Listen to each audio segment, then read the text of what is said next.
My fellow Americans, I come before you tonight as a candidate for the vice presidency and as a man whose honesty and integrity has been questioned.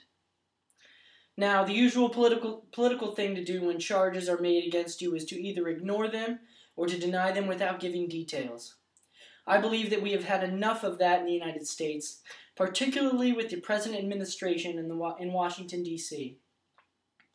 To me, the office of the Vice Presidency of the United States is a great office. And I feel that the people have got to have confidence in the integrity of the men who run for that office and who might attain it. I have a theory, too, that the best and only answer to a smear or an honest misunderstanding of the facts is to tell the truth. And that is why I'm here tonight. I want to tell you my side of the case. I am sure that you have read the charges, and you have heard it, that I, Senator Nixon, took $18,000 from a group of supporters. Now, was that wrong? And let me tell you that it was wrong. I am saying it, incidentally, that it was wrong, just not illegal, because it isn't a question of whether it was legal or illegal. That isn't enough. The question is, was it morally wrong? And I say that it was morally wrong. Morally wrong if any of the $18,000 went to Senator Nixon for my personal use. I say that it was morally wrong if it was secretly given and secretly handled. And I say that it was morally wrong if any of my contributors got special favors for the contributions they made. And to answer those questions, let me say this. Not a cent of the $18,000 or any other money of that type ever went to me for my personal use. Every penny of it was used to pay for political expenses that I did not think should be charged to the United States government. It was not a secret fund. As a matter of fact, when I was on Meet the Press, some of you may have seen it last Sunday, Peter Edson came up to me after the program and he said, "Dick, what about this fund we hear about?" And I said, "Well, there is no secret about it. Go out and see Dana Smith, who was the administrator for the fund," and I gave him the address.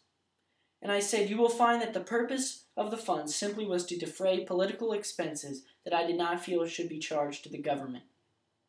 And third, let me point out, and I want to make this particularly clear, that no contributor to this fund, no contributor to any of my campaigns, has ever received any consideration that he would not have received as an ordinary constituent.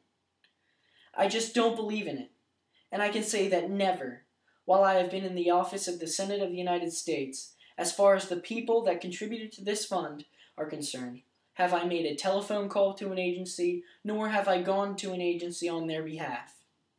And the records will show that, the records which are in the hands of the administration. Well then, some of you will say, and rightly, "Well, what did you use this fund for, Senator? Why did you have to have it?" Let me tell you in just a word how the Senate operates. First of all, the Senate gets $15,000 a year in salary. He gets enough money to pay for one trip a year, a round trip, that is, for him and his family between his home and Washington, D.C. And then he gets an allowance to handle the people that work in his office to handle his mail. The allowance for my state of California is enough to hire 13 people. And let me say, incidentally, that this allowance is not paid to the senator. It is paid directly to the individuals that the senator puts on his payroll. But all of these people and all of these allowances are for strictly business.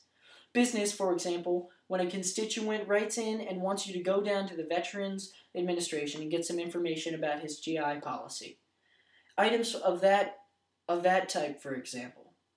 But there are other expenses that are not covered by the government. And I think I can best discuss those expenses by asking you guys some questions.